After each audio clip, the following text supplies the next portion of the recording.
Welcome all of you. Myself Professor Vikrant Palatshah. I welcome you all in my YouTube channel Professor Vikrant Palatshah's Education Hub. नमस्कार विद्यार्थींनो, मी आपण सर्वांचे माझे YouTube channel professor Vikrant Paltashaj education हबमध्ये स्वागत करतो. In this video today we are going to study the second lecture of the unit number 4 of financial accounting second syllabus, that is accounting for leases. आजच्या या व्हिडिओमध्ये आपण फायनान्शियल अकाउंटिंग 2 या विषयातील unit क्रमांक 4 अकाउंटिंग फॉर लीजेस याच्या दुसऱ्या लेक्चरचा अभ्यास करणार आहोत. In first lecture of the accounting for leases we have studied about the meaning of lease. पहिल्या लेक्चरमध्ये आपण लीज म्हणजे काय याचा अर्थ समजावून घेतला होता. Then we have discuss about the types of lease. त्यानंतर लीजचे प्रकार सुद्धा आपण बघितले होते. Then we have discuss about the first type of lease, that is finance lease. आणि त्यानंतर लीजचा जो पहिला प्रकार आहे फायनान्स लीज, त्याबद्दल आपण चर्चा केली होती. Then under the finance lease we have discussed the hire purchase system and installment system in the first lecture. आणि त्यानंतर फायनान्स लीज अंतर्गत येणारे हायर परचेस सिस्टम आणि इन्स्टॉलमेंट सिस्टम या विषयी देखील आपण पहिल्या लेक्चरमध्ये अभ्यास केला होता. These points we have studied in the lecture 1. या सर्व मुद्द्यांचा अभ्यास आपण पहिल्या लेक्चरमध्ये केला होता. Now today in second lecture we are going to study about, आणि आज दुसऱ्या लेक्चरमध्ये आपण अभ्यासणार आहोत ऑपरेटिंग लीज. ऑपरेटिंग लीज म्हणजे काय हे आपण समजावून घेणार आहोत. Then as per the operating lease what are the royalty accounts, what is the meaning of royalty account, that we are going to study. त्यानंतर ऑपरेटिंग लीज अंतर्गत येणारे रॉयल्टी अकाउंट्स म्हणजे काय, त्याचा अर्थ काय आहे हे आपण समजावून घेणार आहोत. And then we are going to study about the types of royalty. त्यानंतर रॉयल्टीचे प्रकार कोणते आहेत याचा देखील आपण अभ्यास करणार आहोत. And then at the end we are going to study about the important terms in royalty. आणि त्यानंतर शेवटचा मुद्दा जो आजच्या लेक्चरमध्ये आपण अभ्यासणार आहोत तो असणार आहे important terms in royalty. All these points we are going to study in this second lecture. आजच्या या दुसऱ्या लेक्चरमध्ये हे सर्व मुद्दे आपण अभ्यासणार आहोत. Okay, so first of all we are beginning from the operating lease. Now what is the operating lease? In the first lecture we have studied about the finance lease. पहिल्या लेक्चरमध्ये आपण फायनान्स लीजचा अभ्यास केला होता. Now in this second lecture first of all we are going to study about the operating lease. आता या दुसऱ्या लेक्चरमध्ये आपण ऑपरेटिंग लीज म्हणजे काय हे समजून घेऊयात. An operating lease is also known by short-term lease, service maintenance lease or true lease. Operating leaseलाच short term lease, service maintenance lease किंवा ट्रू लीज असे देखील म्हटले जात असते. These are the another names of operating lease. Operating लीजचे हे इतर नावे आहेत: short term lease, service maintenance lease or true lease. Okay, in operating lease lease facility is provided on a period to period basis. Operating lease अंतर्गत लीजची facility ही period ते period बेसिसनुसार provide केली जात असते. Means the lease facility is provided for a certain or specific period. या अंतर्गत operating lease अंतर्गत जी लीजची facility provide केली जाणार आहे ती विशिष्ट कालावधीसाठी असेल आणि ती पिरियड टू पिरियड बेसिस याद्वारे प्रोव्हाइड केली जाणार आहे. The contractual period between the lessor and lessee is generally less than the full expected economic life of the equipment or the asset. Under operating lease the contract that is made between lessor and lessee, the period of that contract is less than the fully expected economic life of the equipment or the asset. म्हणजे जी asset किंवा जे equipment operating लीजद्वारे लीजवर दिलं जाणार आहे त्याचा जो contract laser आणि Lacey या दोन पार्टी दरम्यान होईल त्या कॉन्ट्रॅक्टचा कालावधी हा त्या इक्विपमेंट किंवा त्या असेटचं एक्सपेक्टेड इकॉनॉमिक लाईफ जे असेल त्याच्यापेक्षा कमी असतो. When we discuss about the finance lease, at that time what we have discussed, the contractual period between lessor and lessee is equal to the full expected economic life of the equipment or the asset. But here under the operating lease, that is different. The contractual period between lessor and lessee, that is less than the full economic expected life of the equipment or asset. That is the difference. ज्यावेळेस आपण finance लीजचा अभ्यास केला त्यावेळेस आपण काय बघितलं होतं की फायनान्स लीजमध्ये जो कॉन्ट्रॅक्ट लेसर आणि लेसीमध्ये होणार आहे त्याचा कालावधी हा इक्विपमेंट किंवा असेटच्या फुल एक्सपेक्टेड इकॉनॉमिक लाईफ एवढाच असतो. परंतु या ठिकाणी ऑपरेटिंग लीजमध्ये हा कालावधी जी फुल एक्सपेक्टेड इकॉनॉमिक लाईफ असेल इक्विपमेंट किंवा असेटची त्यापेक्षा कमी असणार आहे. That is the difference. Okay. Under this lease no long term obligation is impose on either the lessor or lessee. या लीजमध्ये कुठलंही लॉंग टर्म ऑब्लिगेशन म्हणजे जबाबदारी ही लेसरवर किंवा लेसीवर नसते. Means all the risk, all the rewards, those are not transferred on the lessee under the operating lease. त्यामुळे operating लीजमध्ये जे काही ऑब्लिगेशन्स आहेत ते ऑब्लिगेशन लेसरवर सुद्धा नसतात किंवा लेसीवर सुद्धा नसतात. Okay. The period of lease under an operating lease can be for 1 month, 6 months, 1 year or for 3 years. Operating लीजचा कालावधी हा किती असू शकतो? 1 महिनाभराचा असू शकतो, 6 महिन्यांचा असू शकतो, 1 वर्षाचा असू शकतो, फार फार तर तो 3 वर्षाचा असू शकतो. Therefore the contract that is made between lessor and lessee that is for a lesser period. म्हणजेच जो कॉन्ट्रॅक्ट लेसर आणि लेसी यांच्या दरम्यान होणार आहे त्याचा कालावधी हा कमी असेल. 1 महिना, 6 महिने, 1 वर्ष आणि फार फार तर 3 वर्ष. Okay. So in this way it is the meaning of operating lease. अशा प्रकारे ऑपरेटिंग लीजचा अर्थ आपण या ठिकाणी समजून घेतलेला आहे. Okay. Understood all of you. Now the next point that we are going to study it is a royalty accounts. पुढचा मुद्दा जो आपण आता अभ्यासत आहोत तो आहे royalty accounts. I think you have heard this word popularly in respect of the books or in respect of the articles. मला असं वाटतं की नक्कीच तुम्ही हा शब्द जास्तीत जास्त वेळेस पुस्तकांच्या संदर्भात किंवा काही व्हॅल्युएबल आर्टिकलच्या संदर्भात वापरलेला असेल. Particularly I think you have heard this word in relation to the books. नक्कीच पुस्तकांच्या संदर्भात हा शब्द कधीतरी तुमच्या कानावर नक्कीच आलेला असेल. Whenever the author, whenever the writer of the book writing any kind of book, at that time that writer is getting the remuneration, that remuneration is called as the royalty. म्हणजे कुठल्याही प्रकारचा लेखक जे काही पुस्तक लिहितो आणि त्या पुस्तक लिखाणाच्या संदर्भातला जो मोबदला त्या लेखकाला मिळालेला असतो त्या मोबदल्याला रॉयल्टी असं म्हणतात. Now in detail we are going to discuss. आता डिटेलमध्ये आपण बघूयात रॉयल्टी म्हणजे काय.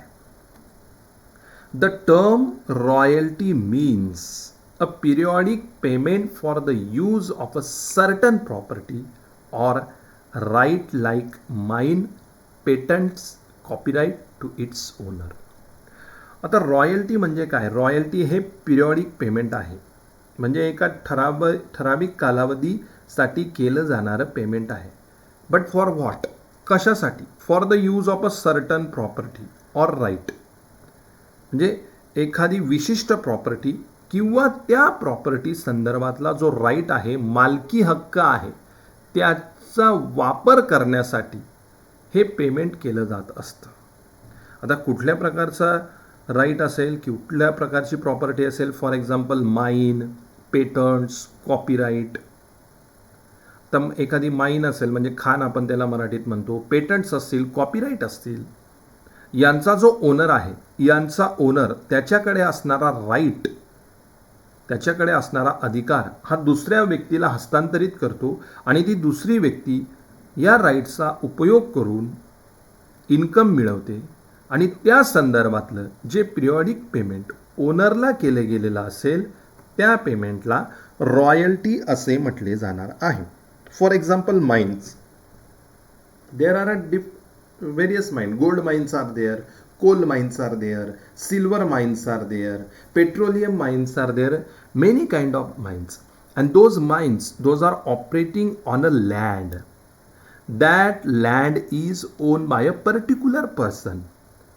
When that owner of the land transfers the right of that land to another person, and that another person gets the income by the way of mining from that mine, and in relation to that the periodic payment is made to the owner of that land where the mine is operating. That periodic payment is called as a royalty. म्हणजे एखादी खाण असेल, मग ती कोळशाची असेल, सोन्याची असेल, कुठल्याही वस्तूची असेल, कुठे केलं जात असतं खाणकाम? जमिनीवर केलं जात असतं. जमीन व्यक्तीच्या मालकीची असते. ज्या व्यक्तीच्या मालकीची ती जमीन आहे तो व्यक्ती काय करतो?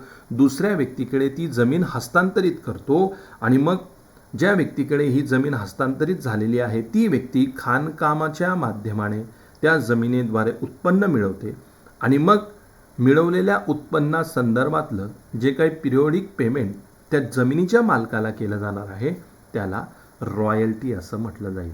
Same like patents and copyright also. अशाच प्रकारे पेटंट्स आणि कॉपीराईट संदर्भात सुद्धा केलं जात असतं. Okay, so therefore it is the royalty. In other words, it is a payment made for having a privilege of using some right. म्हणजे जे काही राईट आहे तो राईट यूज करण्याच्या संदर्भातलं जे काही पेमेंट केलं जाणार आहे त्या पेमेंटला रॉयल्टी असं म्हटलं जाईल. Okay, so in this way it is the meaning of royalty. अशा प्रकारे आपण रॉयल्टीचं मिनिंग या ठिकाणी बघितलेलं आहे. Now royalty account is a nominal account. Royalty account हे कुठल्या प्रकारचं अकाउंट आहे? नॉमिनल अकाउंट आहे. It is in the nature of rent and therefore it is synonymous with rent account. आता रॉयल्टी हे रेंट सारखंच आहे, त्यामुळे रॉयल्टी अकाउंट आणि रेंट अकाउंट हे जवळपास सिनॉनिमस आहे, म्हणजे सारखे आहेत, समान आहेत. Okay, so it is about the royalty account. Okay, so this is the meaning of royalty as well as the royalty accounts. Now next, types of royalty. पुढचा मुद्दा जो आपण आता अभ्यासत आहोत तो आहे types of royalty. There are total 3 types of royalties. या ठिकाणी रॉयल्टीचे 3 प्रकार आहेत. One by one we are going to discuss. एक एक करून आपण ते डिस्कस करूयात. Under that first type it is mining royalties. पहिला जो प्रकार यामध्ये आहे तो आहे mining royalties. Now what is that? Where the owner of a mine allows another the right to extract minerals from mines. तर मायनिंग रॉयल्टी म्हणजे काय की जो ओनर असेल तो ओनर काय करतो, दुसऱ्याकडे या माइनचा जो काही राईट असतो तो ट्रान्सफर करतो. कशाच्या संदर्भातला राईट असतो हा? Extract minerals from mines. म्हणजे त्या माइन्समध्ये जे काही मिनरल्स आहेत त्या मिनरल्सचं उत्पादन करण्याचा जो काही हक्क असेल तो ओनर दुसऱ्याला देत असतो.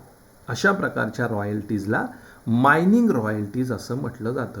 Usually this royalties based on production. आणि ही रॉयल्टी कशी कॅल्क्युलेट केली जाते? कशाच्या आधारावर आधारलेली असते? प्रोडक्शन. जेवढं प्रोडक्शन तेवढे रॉयल्टीचं पेमेंट या ठिकाणी केलं जाणार आहे. Therefore mining royalty is based on production. म्हणजे जेवढं उत्पादन होईल तेवढं या ठिकाणी रॉयल्टीची अमाऊंट असेल. म्हणून मायनिंग रॉयल्टी ही कशावर आधारलेली आहे? ही प्रोडक्शनवर आधारलेली आहे. Then second type of the royalty, patent royalties, where the right such as patents or copyrights are license in favour of another. आता जे पेटंट असतील किंवा जे कॉपीराइट्स असतील त्याचं लायसन दुसऱ्या व्यक्तीला दिलं जातं आणि मग ती व्यक्ती त्यापासून उत्पन्न मिळवते आणि त्याच्या संदर्भातली रॉयल्टी पे केली जात असते. याला पेटंट रॉयल्टीज म्हटलं जाणार आहे. Patent. Now what is the meaning of patent? Patent means innovation. Suppose a new innovation is made. At that time, the person who has made that new innovation, the person registered that innovation legally, and the person is getting the patent related to that. That is called as the patent. For example, nowadays everywhere the pandemic situation of corona is going on, and vaccine of corona is also came. The company, they have developed the vaccine, only they have the patent of that vaccine. Therefore all the vaccines are patented. In India, Serum Institute is making the production of the vaccine, but that vaccine is not developed by the Serum Institute. That is developed by the AstraZeneca. That is the London based company. AstraZeneca, they have given the license to Serum Institute, and therefore Serum is they are producing the vaccines in India, and therefore Serum has to pay the royalty for patent to whom? AstraZeneca London. That is the example of the patent royalty. या ठिकाणी छान उदाहरण मी तुम्हाला देतो. सध्याची कोरोनाची situation आहे. कोरोनाच्या सिच्युएशनला लढण्यासाठी आपल्याकडे व्हॅक्सिनसुद्धा आलेले आहेत, आणि भारतातील एक प्रमुख कंपनी आहे सिरम इन्स्टिट्यूट, की जी पुणे शहरात आहे. कोविशिल्ड नावाची वॅक्सिन ते उत्पादन करतात. पण कोविशिल्ड नावाचे वॅक्सिनचे सर्व मालकी हक्क, लायसन्स कुणाकडे आहेत? ॲस्ट्रोझोनेका कंपनीकडे आहेत, जी लंडन बेस आहे.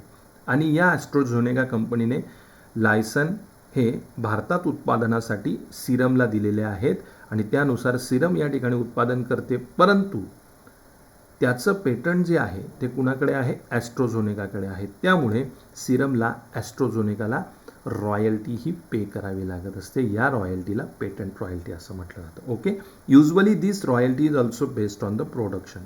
पेटंट रॉयल्टी सुद्धा कशावर आधारलेली आहे? प्रोडक्शनवर आधारलेली आहे. म्हणजे जेवढं उत्पादन घेतलं जाईल तेवढी रॉयल्टी त्या ठिकाणी पे करावी लागेल. Okay. So it is the second example. Now next, third one, that is the copyright royalties. Third type, where an author, artist or designer gives exclusive rights to another to copy the work.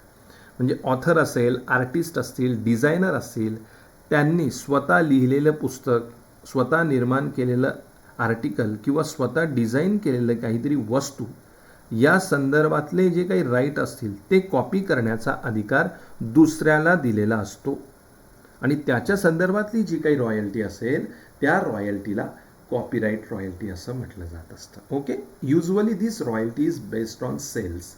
He royalty कशावर अवलंबून आहे? सेल्सवर.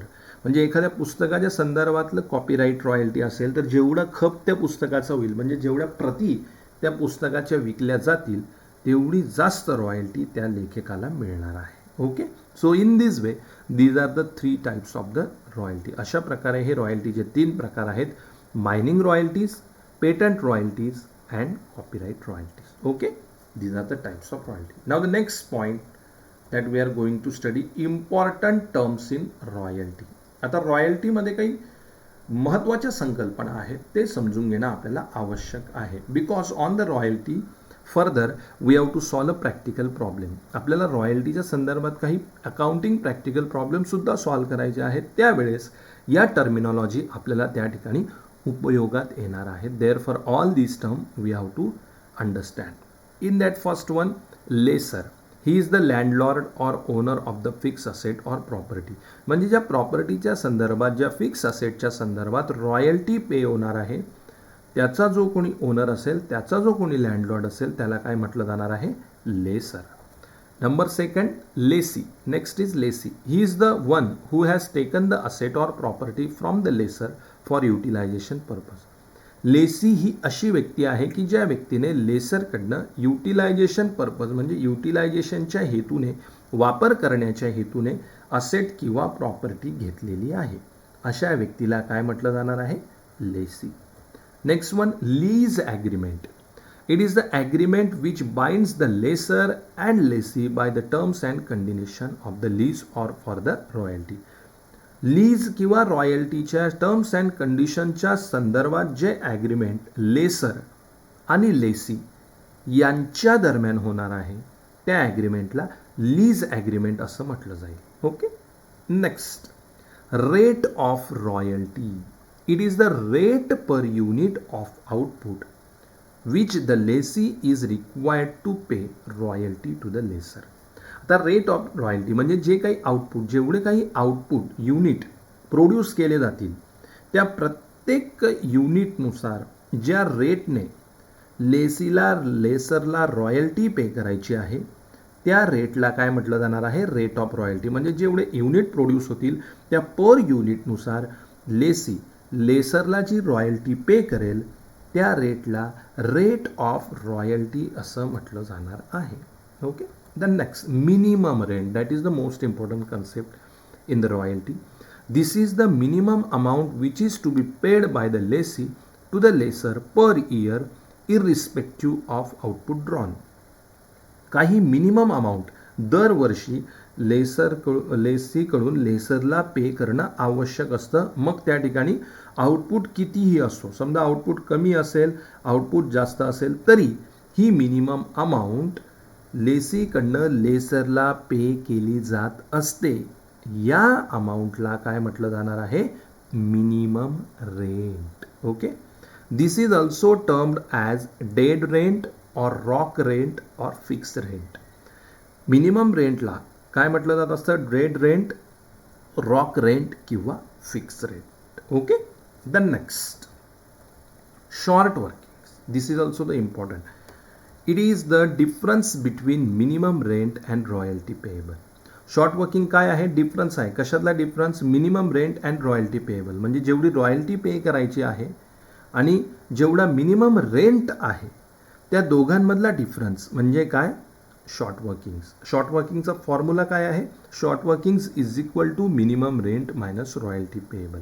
Minimum rent वजा royalty payable या फॉर्म्युलाने short workings calculate केल्या जात असतात. When we are going to solve the problem at that time short working that is the most important. ज्यावेळेस आपण प्रॉब्लेम सॉल्व करू त्यावेळेस शॉर्ट वर्किंग्स हे सर्वात महत्त्वाचं असणार आहे. Okay. The next, recoupment of short workings. When short workings are adjusted against surplus royalty is called as recoupment of short workings. म्हणजे ज्यावेळेस शॉर्ट वर्किंग, आता शॉर्ट वर्किंग आपण बघितल्या, minimum rent minus royalty payable. There are two types of short workings. One is the suffered short workings and one is the recovered short workings. दोन प्रकारचे short workings आहेत, suffered short working and recovered short working. Means Wien support short workings म्हणजे काय, थोडक्यात समजून घ्या. Minimum rent हा ज्या वेळेस रॉयल्टीपेक्षा जास्त असेल त्या शॉर्ट वर्किंग्सला आपण सफर्ड शॉर्ट वर्किंग म्हणणार आहोत. When minimum rent is more than royalty that short working is called as the support short workings and vice versa. When royalties are more than minimum rent that is called as the recovered short working. आणि याच्या अगदी उलट, ज्यावेळेस रॉयल्टीची amount ही minimum रेंटपेक्षा जास्त असेल त्यावेळेस ज्या short workings तयार होतील त्याला रिकवर्ड शॉर्ट वर्किंग्स असं म्हटलं जातं. Then this recovered short workings and suffered short workings are adjusted. आणि मग या recovered short workings and suffered short working adjust केल्या जातात. This adjustment is called as the recoupment of short workings. ही जी ॲडजस्टमेंट केली जाणार आहे या ॲडजस्टमेंटला रिकपमेंट ऑफ शॉर्ट वर्किंग्स असं म्हटलं जाईल. आता कशा प्रकारे हे रिकपमेंट केलं जातं, when we will solve the problem at that time you will come to know. ज्यावेळेस आपण प्रॉब्लेम सॉल्व करू त्यावेळेस हे तुमच्या लक्षात येईल. Okay. And now the next that is the lapse or return of short workings. पुढचं जे पॉईंट आहे तो आहे lapse or return of short workings. Now what is that, short workings those are not recovered is called as lapse or return of short workings. Short working ज्या recover होत नाही, जसं आपण रिकपमेंटमध्ये बघितलं ॲडजस्टमेंट केली जाते आणि ॲडजस्टमेंटनुसार त्या शॉर्ट वर्किंग सर्व मॅनेज केल्या जातात. पण अशा शॉर्ट वर्किंग ज्या रिकवर्ड होऊ शकत नाही किंवा ज्यांची ॲडजस्टमेंट्स होऊ शकत नाही अशा सर्व शॉर्ट वर्किंग्सला काय म्हटलं जाणार आहे, lapse or return of short workings. Okay. And now the last point that is strike, lockout or accident. Strike म्हणजे संप, लॉकआउट म्हणजे टाळेबंदी आणि ॲक्सिडेंट म्हणजे एखादी दुर्घटना. In the event of strike, lockout or accident the minimum rent can be reduce proportionately.